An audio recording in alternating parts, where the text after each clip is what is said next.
goota keessan kabajuuf waan isin gootan gaafa laalu fuuldura keessan dhaabbachuu kootti gammachuu guddaatu natti dhaga'ama. Waan aadeffatuu qabnu akkasitti wal kabaju an sadarkaa kanatti hin eegne galma kana namni akkanatti duutee dhaloonni kun waan dhaloonni kaleessaa galaa kaa'e hubatee hooggansi as jirus immoo itti dhimmamee sadarkaa godinatti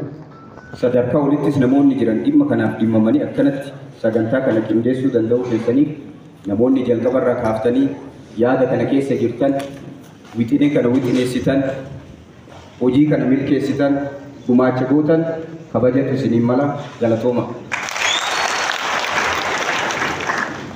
Na dura waa baay'een dubbatame yaada seenaan baay'een irraa dubbatame yaada keessa deddeebi'ee seenaa namni baay'een hayyuun namni guddaan dubbate hin borcu aqimuma kiyyattiin haasaya waan biraa keessa baay'ee seenuu baay'ee bareedee yaada kuni guyyaa gootati guyyaa wal kabajuuti guyyaa waa aadeffatuuti nama hojjeta nama qabsaa'e nama sabaaf aarsaa kenne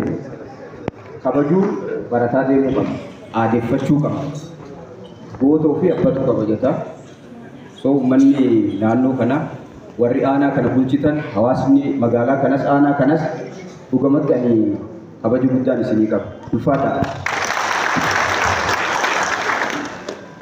Akkuma beektan OBN miidiyaa qabsoon as ga'e wanni har'a dura kaafnee seenaa kana kaafnullee aarsan baay'een qabsoon baay'een itti kafalameef lafumaa ka'ee miti kan dhufu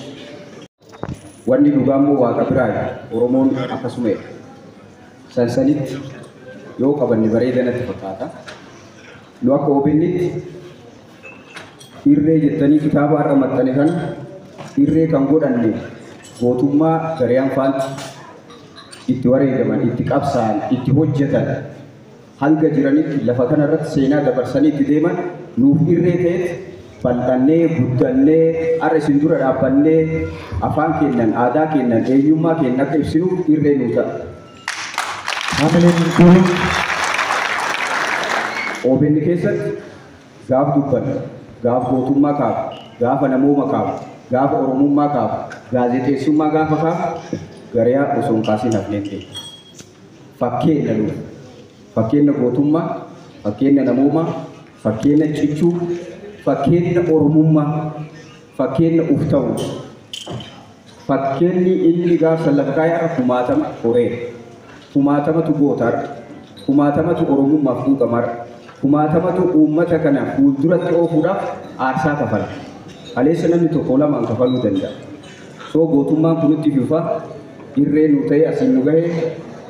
kabaja guddaadha kan qabnuuf xumura irratti OBN wixinee kun wixinaa'ee gaafa nu bira gaburraa maanajimentiin keenya har'a namoota muraasa kan as dhufani hojii garaagaraatiin qabamanii malee gammachuu guddaadhaan as dhufuu barbaanne